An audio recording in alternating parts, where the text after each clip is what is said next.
मंगरुआ के हाथ में दो किताब है। एक किताब है स्वराज अरविंद केजरीवाल जी की, और दूसरा अरुणोदय ने लिखा है अन्ना आंदोलन पर संभावनाएं और सवाल। तो आज अन्ना जी रालेगन सिद्धि में बैठे हुए हैं। दिल्ली को स्वराज मिलना था, तो उसी कहानी पे बात करते हैं। दिल्ली में स्वराज से शुरू हुई लड़ाई व्यवस्था परिवर्तन तक पहुंची और वहां से आगे शुरू हुआ आम आदमी पार्टी के राजनीति का सफर। और मंगरुआ को आज भी याद है कि जंतर मंतर पर जब योगेंद्र केजरीवाल आम आदमी पार्टी के फ्रेंड फिलोसफर और गाइड योगेंद्र यादव मंच पर पहुंचे, तो उन्होंने कहा कि मैं आम आदमी पार्टी का फ्रेंड फिलोसफर और गाइड हूं, और अब हमें लगता है कि व्यवस्था परिवर्तन की लड़ाई बिना राजनीति में शामिल हुए नहीं लड़ी जा सकती। तो वो राजनीति का सफर जो 2013 में शुरू हुआ था, आज 2024 है, समाप्ति की ओर है। लेकिन 2013 का सफर 2024 आते आते यानी अगले आम चुनाव के लिए बागियों के सहारे पर टिक गया है, क्योंकि आम आदमी पार्टी ने दिल्ली विधानसभा को लेकर जो पहली लिस्ट जारी की है, उसमें 11 उम्मीदवारों का नाम है। लेकिन इन 11 में से 6 भाजपा और कांग्रेस को अलविदा कहकर यहां पहुंचे हैं। ब्रह्म सिंह तंवर, बीबी त्यागी, अनिल झा ने हाल ही में भाजपा छोड़ा था। वहीं कांग्रेस से जुबेर चौधरी, वीर सिंह धिगान और सुमेश शौकीन आप में शामिल हो गए थे। अब इन्हीं बागियों के सहारे आम आदमी पार्टी के मुखिया अरविंद केजरीवाल अपने आगे का सियासी सफर तय करना चाहते हैं। बड़ी बात यह है कि ये जो 6 जो बागी हैं, इनको स्वराज से कभी मतलब नहीं रहा, अरविंद केजरीवाल जी वाले स्वराज से, और न ही अन्ना आंदोलन के संभावनाओं से। तो न तो ये स्वराजी थे, न तो व्यवस्था अन्ना के व्यवस्था परिवर्तन आंदोलन में हिस्सेदार। लेकिन कहा गया है कि राजनीति के हमाम में सब नंगे हैं, तो इन नंगों ने अपने आगे की राजनीति के लिए केजरीवाल के आम आदमी पार्टी का दामन थामा है, ठाव चुन लिया है इन लोगों ने। जो इनके साथ पहले थे आम आदमी पार्टी की सरकार में, यानी मंत्री भी थे कैलाश गहलोत, वो भाजपा के हो चुके हैं। और अब आम आदमी पार्टी कह रही है कि वो आकंठ तक भ्रष्टाचार में डूबे हुए थे। लेकिन आपको याद होगा कि 2020 में आम आदमी पार्टी ने 70 में से 62 सीटें जीतकर पूर्ण बहुमत हासिल किया था। अब उसे पहली सूची से तो यही लगता है कि अपने विधायकों पर भरोसा नहीं है आम आदमी पार्टी को। तभी तो 11 में से 6 विधायकों के टिकट काट दिए गए और बागियों को लाया गया है।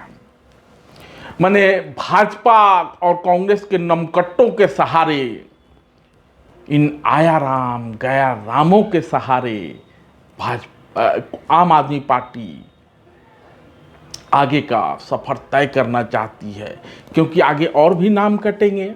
अभी तो 11 लोगों की सूची आई है, 70 विधानसभा है, और भी नाम कट सकते हैं। तो आया राम गया राम और नमकट्टे सिपाही अपने अपने तरीके से आम आदमी पार्टी में आएंगे और इधर वाले कहीं और जाएंगे, क्योंकि हो सकता है कि कुछ लोग स्वराज और व्यवस्था परिवर्तन की लड़ाई में बने रहें, लेकिन संभावना यही है क्योंकि राजनीति के हमाम में सब नंगे हैं। लेकिन अब बात करते हैं उत्तर पूर्वी दिल्ली के बुरारी विधानसभा क्षेत्र की, जहां पिछले कई महीनों से ये चर्चा जोरों पर है कि वर्तमान विधायक संजीव झा भाजपा का दामन थाम सकते हैं, क्योंकि उनके कामकाज को देखते हुए आम आदमी पार्टी उनका टिकट काटने पर विचार कर रही है। और हवाओं में भी कुछ ऐसे ही संकेत हैं, क्योंकि बुरारी विधानसभा में ग्राम सभा की जमीन के बंदरबाट और हर गली और मुख्य सड़क पर खुदाई की वजह से जिस तरह से बुरारी विधानसभा के लोग पूरे बरसात में और अब तक त्राहिमाम कर रहे हैं, पिछले 1 साल से परेशान हैं, उसको लेकर संजीव झा से इलाके के लोगों में खासी नाराजगी है। और इधर संजीव झा की भाजपा सांसद से नज़दीकियों को लेकर समय समय पर यह कयास लगाया जाता रहता है कि आम आदमी पार्टी यदि संजीव झा को टिकट नहीं देती है तो संजीव झा भाजपा से बुरारी विधानसभा का उम्मीदवार हो सकते हैं।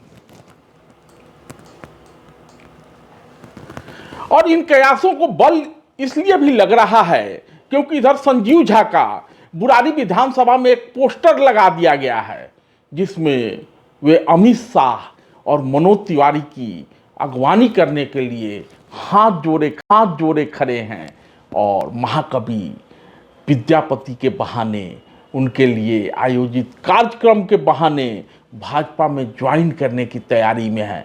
यह कार्यक्रम 30 नवंबर को आयोजित होना है, जिसमें आयोजकों में विश्व मैथिल संघ के साथ भोजपुरी मैथिली अकादमी भी शामिल है, जिसके अध्यक्ष खुद संजीव झा है।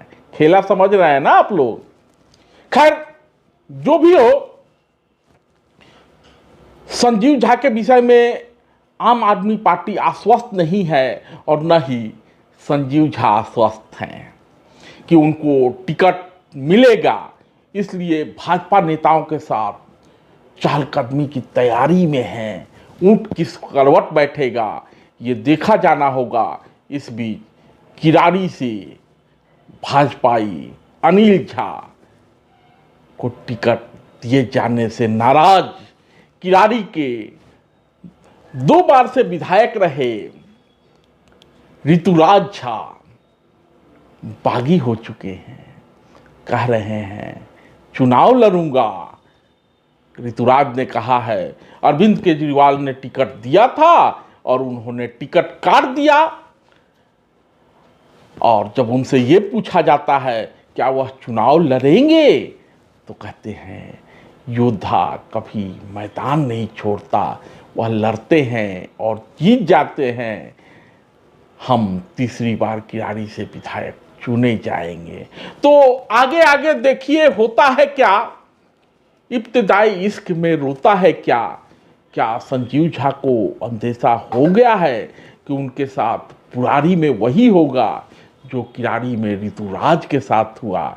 इसलिए संजीव झा भी पूरी तैयारी में है। विद्यापति तो बहाना है, चाणक्य के साथ मंच सजाना है। और जिस रिंकिया के पापा को कोसते रहे हैं संजीव झा और अरविंद केजरीवाल, उसी रिंकिया के पापा के सहारे आम आदमी पार्टी में, भाजपा में घुसने की तैयारी में लगे हुए हैं बुरारी के विधायक संजीव झा। और बुरारी में भी किरारी दोहराए जाने की तैयारी है। धन्यवाद।